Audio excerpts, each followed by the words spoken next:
Cannabis? Hold on. Cannabis and lupus?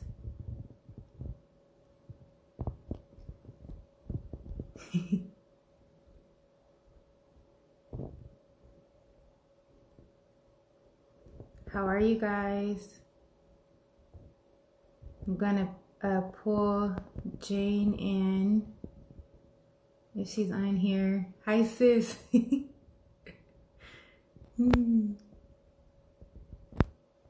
Okay, let's get this started.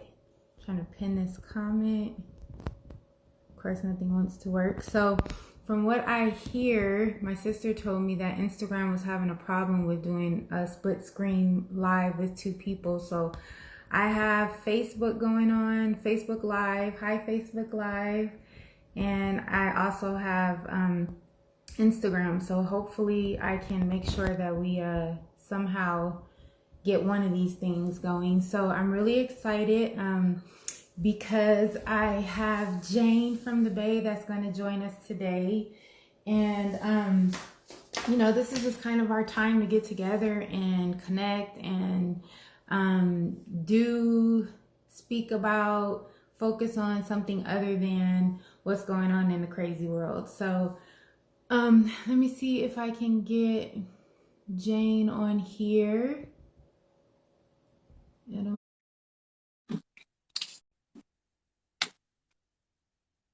See if I can get you guys to see her.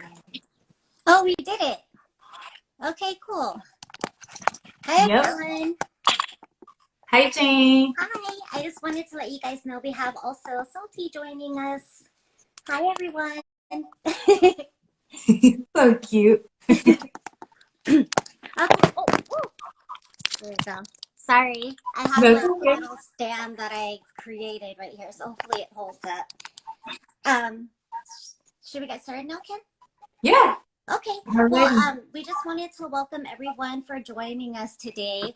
I feel like the cannabis topic is kind of like one of our favorites at the House Foundation. We have like the biggest turnouts for them, and everyone wants to know about it and learn about cannabis, CBD, THC, and all of the amazing benefits that they have for the lupus patients. As for myself, I've been using it for several years now. And I think what's so special about cannabis and CBD is it's such a high anti-inflammatory. So it's excellent for chronic pain that we have. It helps me a lot with my joint pain. And then also anxiety and insomnia. It really has endless amounts of benefits. So we're super excited to share with you guys more information about cannabis, and then also how it helps us lupus patients, and have you guys ask us any questions, and hopefully we can answer it for you. Yep. So, Jane, do you want to share about maybe any experiences or maybe how cannabis has helped you at all? Yeah, definitely. So, you know, two of the main things that I suffer from with my lupus, and it's kind of been an ongoing thing, is, you know, my chronic pain. I have super bad joint pain, my elbows, my hips, my knees, you know, my knuckles will get really swollen sometimes, and, you know, can't even really like write for more than a minute or so without my handwriting getting super sloppy. So, you know, I've actually been using cannabis ever since high school. But, you know, after I got diagnosed with lupus, I found that, you know, it goes beyond like the psychoactive qualities that it has. You know, I felt that it really helped me a lot with my pain. So I use topicals. I have some of my products here just to kind of share with you guys really quickly. So like as far as topicals go, like this one from Theramu works really good. And Kim actually introduced me to like the Can Originals, Theramu, Apani, and those products have the emu oil in them as a carrier, and they work super good. So like this is just a topical cream. It looks like this, and you would just use a little bit. It goes a super long way, and massage it really, really good into your joints, and it really helps like almost immediately. But it's one of those things you have to really like work it into the skin for it to work really well. Sorry, I have a little right now. And then as far as like my anxiety that I have sometimes, and I have like insomnia too. Also, I really like these products here. It's a company called Iris CBD, and they make like a calm and a pain tincture. And with the tinctures, what's nice about it is it's like a drop that you can put underneath your tongue. You hold it for about a minute or so, and then it's going to help like internally. So it helps with the anti-inflammatory, and then so it'll help with your pain, and then also helps with like anxiety and sleep, and like when you get really stressed out, it just helps to relax me and help me sleep better. And then so what's and then I really like gummy bears too. I'm like such a gummy addict. So what's cool about CBD and like cannabis in general is you can take like any form. So if you don't feel comfortable smoking it, because I do vape it sometimes and smoke it, but I prefer personally the tinctures because I feel like they're more concentrated, they're super effective, and they work like instantaneously. And then you know, sometimes like with my lungs, I have some damage from when I was in the hospital, so it's hard on my lungs to smoke now sometimes. So I really prefer like the tinctures or the gummies because they're also really yummy. This one is from a company called Flower of Life CBD. What I look for in CBD and cannabis products is it being full spectrum, and that basically. So, Jane, before you go like too Okay. deep into all of that, I just wanted you like really quickly just to share like, you know, your personal experience, and then we could go into detail about how they work and all of the companies. Okay. But yeah, I just wanted you to kind of share that first, and then you know, first and more than anything, I want to sorry guys, I also have a Facebook Live too. So I want to welcome you guys, you know, just welcome you to welcome today, and welcome and thank you for joining us today, because there's a lot going on, and I really feel like you know, it's important for us to separate from that, to separate from all of the news, the TV, the media, sometimes even to separate from being in the house and just get your mind away. And so I thank you for joining us, and I thank you guys for being here. And I thank you guys for joining us for this topic, because as you saw, maybe or maybe not, I made a post, and, you know, I don't want to be reliant upon medication. So in this particular instant, I feel like a lot of people right now are really concerned about, you know, refilling medication and what's going to happen, and, you know, how am I going to survive? What if I die because I don't take this medication? And sometimes that can be a focus, but sometimes you can use that as an opportunity, or a different position, I guess, to change your mindset and figure out, well, how can I figure out a lifestyle to live to be without this medication? And that's what the whole goal of Lupus House Foundation has been, is to learn about natural alternatives. And, you know, typically we have our support groups in person. We meet once a month, either in the first Saturday of the month would be Riverside with Mikey.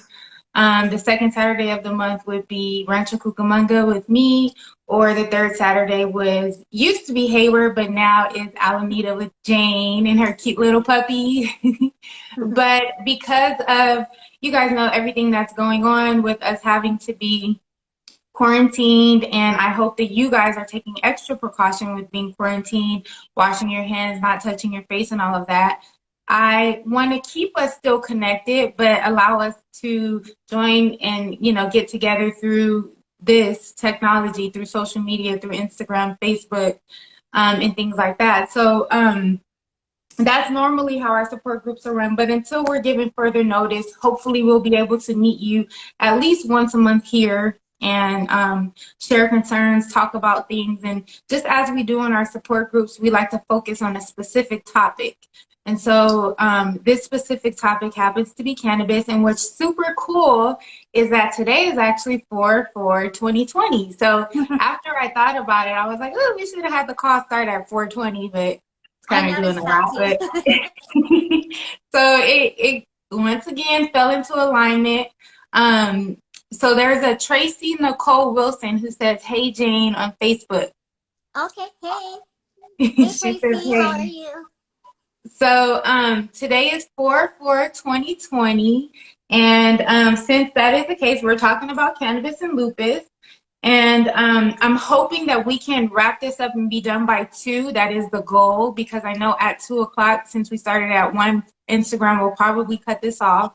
I'm hoping that I'll be able to save it so that those that weren't on the call can see it later. These are all my hopes, but we'll see what actually happens. So in an hour or in about 45 minutes, if the call does drop, I would like you guys to join back on, because we're going to have some really cool things. We're going to have another person share their experience with cannabis, with the tincture specifically. We're going to have someone join us from an actual cannabis company, and we're going to get to hear about their company and can ask them questions. So we have a lot of really cool things happening. I personally am always constantly seeking ways to heal myself, ways for better health, ways to be better at anything that I can possibly be at life, and grow and learn and put myself in uncomfortable situations. But what I learned, and by the grace of God, I was able to get out of certain predicaments, have certain experiences, meet certain people, learn different things, and share it with you guys. So my goal in all of this is not that I'm an expert, that I am a cannabis guru, that I am any of those things. What I'm doing here is simply sharing my experiences, sharing the experiences of others, in hopes that you can learn, educate yourself, and make the best decision for you. So for me personally, I was on Plaquenil for probably, and I'm speaking of Plaquenil because everybody's talking about it. It's just like the hot topic that everybody is just zoomed in, focused on right now. So I'll spend a quick second there and just sharing that I was on Plaquenil for roughly, I don't know, 8 to 10 years. And I started having issues with stomach problems. I started having problems with vision loss, vision changes that were not, that were irreversible. So I asked my doctor if I could come off of Plaquenil, and he suggested that I start taking 1 a day instead of 2 a day, which I did. And even the 1 a day was still upsetting my stomach. So it got to the point where I went down to 1 a day, 1 every other day, till I completely came off of it. I didn't notice any adverse side effects from coming off of it, so I stayed off of it. And if I can get off of every single medication that I'm on, for me, that's the goal. I don't want to be on all of these medications for the rest of my life. That's just not what I want to do. So when I learn about new things, I want to share them with you guys. And what has been really helpful for me in coming off of medication has been cannabis tinctures, CBD tinctures, rubs, all kinds of different cannabis products. So I'm definitely not minimizing this pandemic, but I rather teach us to elevate our faith and give us something else to focus on. So that's what, our goal is for today. So the hysteria of all of this is crazy, right? It's just like you Yeah. have so many people with anxiety, and so many people are fearful, and so many people don't know what to do, I totally get it, and it is scary. It can be scary. It can cause a lot of anxiety, and people handle that in different ways. You see a lot of people with it's all kinds of different ways. I'm not going to go into detail, but there's people that handle it in different ways, from one way to the other. But what I've noticed is that this pandemic reminds me a lot of when I was first diagnosed with lupus, and the way people are acting to it. So for me, when I was first diagnosed, there was denial, and when we first heard about the virus, I think the country, our leaders, and some people were somewhat in denial. Like, we're in the United States, like, what happened over there is not going to happen here. And when a couple of cases started coming over here, I think the majority of us were like, yeah, it's not going to be that serious. Yeah. I don't think anybody imagined that it would turn into this pandemic that has taken over so many people's lives in every single way, spiritually, financially, mentally. We were in denial. I think that from us all the way up to our president, I think everybody was in denial. And that's what happened when a lot of us are first diagnosed with lupus. I feel like we're in denial. This can't be me. I don't need to take all this medication. This is just not true. I don't believe it. I'm going to pray it away. I'm going to think it away. I'm going to think positive thoughts and I'm not going to have it anymore. And then you end up dealing with anger, you know, which you see a lot of people dealing with. And then you get these people that are thinking that they know everything, right? So how many times do you log on your social media and there's all of these people that have all the answers? Everybody got the answers, right? Everybody's posting about this is what we're supposed to do. This is what you need to do. These are the masks you need to wear. This is why this is really happening. The government, there's a conspiracy. They're going to invade our homes and take our guns. Like, there's all of these people that have all of the answers as to what's going to happen. And when I was first diagnosed with lupus, guess who I encountered? People just like that. Everybody around me says, oh, well, what's going to happen to you since you have cancer? You're going to, I mean, you have lupus, you're going to end up getting cancer. You're going to end up losing your vision. You're going to end up getting a hip and a shoulder replacement. And I'm like, okay, these are the medicines you need to take. These are the natural medicines you need to take. Everybody had the answers to what was going to happen to my life. Everyone had the answers and the cures and the things that they knew, even though they didn't even have lupus, they had the answers to what I needed to do for my life. And it's interesting because that same cycle is just a human cycle. I see that happening, you know, with this virus. Like, you see everybody dealing with high levels of anxiety, anger, and you see a lot of these conspiracy theory things. And that can be scary for people who are already in a state of fear. That can be scary for people that don't have a strong mental state and don't know what to do. So, and the reason why I can relate to that so much is because as most of you know, I've shared my story with you tons of times. I went through a really deep, dark part of my life, the first 2 to 3 years of being so fearful and so afraid that I scared myself literally to death. And dealing with an illness like lupus and being so young and not understanding anything about it, not having knowledge because there wasn't a lot of awareness, you can drive yourself insane. And that's exactly what happened. And I think that's what a lot of people are doing today. And you guys should know that our immune system hates more than anything in the world. I mean, think about it. If you guys can interact with me, tell me, what is it that your immune system hates more than anything in the world?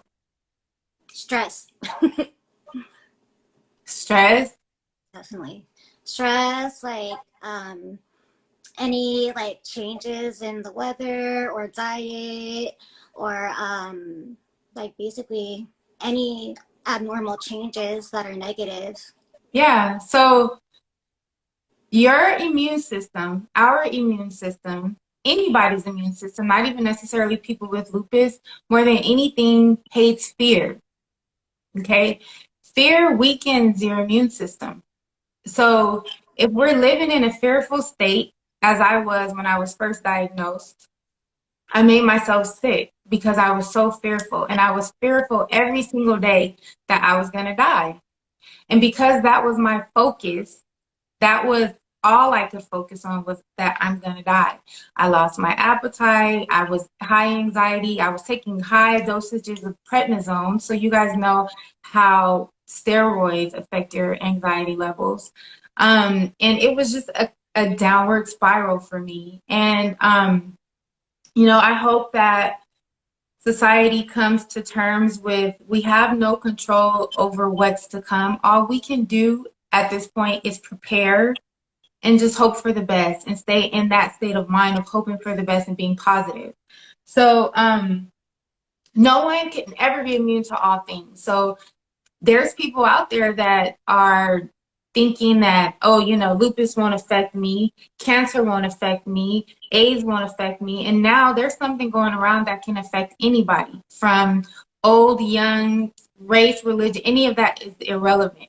anybody can be affected. No one is immune to things that happen in, in this world, plagues, etc. What the goal of today and the focus that I want to have is no more masking the symptoms. So it's one thing to see a doctor and their goal is to treat your symptoms, right? Never, usually it's not the case of them wanting to treat the actual problem. It's, I have a rash. What cream can I put on the rash to make it go away or stop itching? I'm having chest pains. What can I use to help me with these chest pains? It's never, well, what are the chest pains coming from? What is the rash coming from? So there's something to be said about masking the symptoms and your approach to when you're dealing with different types of illness. It's understanding and learning the root cause of those symptoms. We, as lupus warriors, people that have been diagnosed with lupus, I feel like we are warriors. I've told you guys this several times, many times, all the time, that the people that I've met with lupus have been some of the strongest, most kind-hearted, appreciative, loving people that I've ever met in my life. And that's why usually most of us become really good friends. And I feel like because what the world is experiencing right now, we've gone through that whole cycle. We've gone through the cycle of feeling like we were going to die. We've gone through the cycle of realizing who our true friends and even family are. And we've come to learn to appreciate things so much more because we've been faced with death, in a sense, many of us. And it allows us the opportunity to appreciate people, things, flowers, nature, and ourselves so much more. So I just want you guys to remember and recognize throughout all of this that's going on, just remember and recognize who you are, what you've been through, and what you've already learned to have you overcome the things that you've overcome. You're warriors. Okay, so just remember that. Next, I have my stories with cannabis and the first time I ever tried it and how it was for me. I don't want to go into that because I already have my story shared on our YouTube channel. So we have a House Foundation YouTube channel. And if you want to go into detail learning about my very first experience, which was really funny, you can go on YouTube and check it out. But I have my story there. I want to really share other stories. I want you guys to hear from companies and I want you to hear from other people. So I'm actually on time. I can't believe that. So by 1:30, I wanted to get into a discussion on flavonoids. So this book, if you guys are interested in learning more about cannabis, this is a really excellent book. This is my favorite book on cannabis. So if you have an opportunity to learn about this, I actually have the ability to get this book for you at, I believe, at a discounted price. So if you're interested in this book, let me know. But this is just a really good book for those of you that want to research it yourself a little more. And really quickly, I'm going to go over what flavonoids are. Do you know what flavonoids are, Jane? I know a little bit about them. I Okay. basically know that they have to do with like the color and the flavor and the scents and things like that of the flower. Yes. Yes. So I didn't know what flavonoids were, so I wanted to share that with you guys because it's an actually really important part of the plant. So flavonoids are compounds that give plants their pigmentation, filter ultraviolet rays, they attract pollinators, and prevent plant disease. There are about 20 flavonoid compounds in the cannabis plant. Flavonoids have been shown in studies to have anti-inflammatory, antioxidant properties, antifungal, antibacterial, antiviral, anti-cancer, and anti-allergic activity. So flavonoids are important. The main flavonoids that have been found in the cannabis plant are quercetin, This is a potent antioxidant. It's an antiviral. That's important. And anything antiviral is important right now. And also anti-cancer. This quercetin can also be found in red wine, green tea, berries, onions, and even buckwheat tea. There's an apigenin flavonoid, and that's for anti-anxiety, which, as Jane mentioned and myself mentioned, I'm high anxiety. So this is helpful for me, and it's anti-inflammatory. This can also be found in parsley, celery, and chamomile tea. Another flavonoid in cannabis is cannaflavin A. This is an extremely potent anti-inflammatory, and it's unique to the cannabis plant. So the benefit of having cannabis over red wine, green tea, berries, onions is that it has a more potent anti-inflammatory benefit. Do you guys, Jane, do you understand the concept of the endocannabinoid system, which I'd expect you to, because I know you know. Yeah, so I feel like all the research I've done on it, like it's very complex, and then I feel like a lot of people say there's not like a full understanding about everything yet, but essentially our bodies naturally have an endocannabinoid system. So even if sorry, little try. Even if you have never used cannabis, like your body still has an endocannabinoid system. So it's kind of like how our bodies also have like the opioid receptors, where like, you know, when we take, you know, oxycodone or whatever drugs, like it's gonna help with your pain. The endocannabinoid system does something very similar. So, you know, when we take cannabis, it already has receptors, so our body is familiar and immune to it. So we can take it and it will, you know, respond to stress and pain and help us with like those different things. So it's something that our body naturally already has, and it kind of triggers different receptors. So in this book, very simply put, the endocannabinoid system is to regulate the flow of signals that are being sent between cells with the goal of maintaining balance. So that's really important, because your endocannabinoid system has the ability to balance things that are going on in your body. So endocannabinoids are made and released by cells on demand as response to a trigger. You guys know with autoimmune disease, triggers include illness, inflammation, and other imbalances. The endocannabinoid system determines how your cells try to right themselves. So it regulates many important things like the immune function, inflammatory reaction. So that's kind of an overview of the endocannabinoid system. The effects of CBD, I'll talk about that. Someone on here asked what kind of stomach problems. I'm on it 15 years now, and I've been having GI issues. So the stomach problems that I've had are from either stress and or medication. So a lot of times all of this medication messes up your stomach lining and causes issues with stomach pain. So most of us with lupus have had some type of stomach pain. So it could be from many things. I've gone to see gastroenterologist. How do you say it? Gastrointestinal, right? Yeah. You guys know what I'm talking about. The GI specialist, okay? So I've gone to see them. They've done, the endoscopy, the colonoscopy, all of the above, and they never find anything, because they probably never won't, because it's typically inflammation and or medication that has messed up your stomach lining. So, and stress adds to that. So, the effects of CBD, and I'm going to focus on CBD because the companies that I'm focusing on today are, I'm not sure why Regina keeps calling me on video. She's called me like 20 times.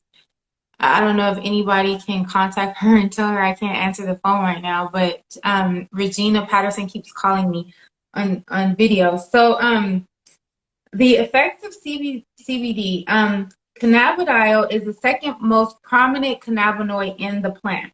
Whereas the THC binds directly to the cannabinoid receptors, CBD does not bind directly to the receptors. Recently, CBD was found to be an allosteric modulator of the receptor, meaning that it influences the compounds that bind to the receptor. It also works at multiple other targets. These include non-cannabinoid receptors and ion channels where calcium, potassium, and sodium pass in and out of the cells. This is why CBD has no psychoactive effect. A lot of people think that I'm going to have CBD tincture and I'm going to get high. You won't, because CBD does not have a psychoactive effect and it does not cause tolerance with repeated use. So as much as you use it, it's just like taking a vitamin. You're not going to get a tolerance to it and need more. It's well documented to be extremely safe for human use. It's often alerting in low to moderate doses and can be sedating in higher doses. Occasionally, new CBD users may experience sedation initially, which resolves in the first few weeks of use. It can also act as a very potent anti-inflammatory. Anti-inflammatory, antioxidant, anticonvulsant, so very good for people who have seizures, anti-anxiety, great for me, antidepressant, antipsychotic, antibacterial, and anti-tumor agent. Honestly, there's really no reason that you should not be taking CBD on a regular basis. It has way too many benefits for you not to be. Benefits from patients who benefit the most from CBD-rich strains are those who want to minimize the psychoactivity of cannabis use and who have inflammatory illnesses. Autoimmune disease is the first thing that comes up on here.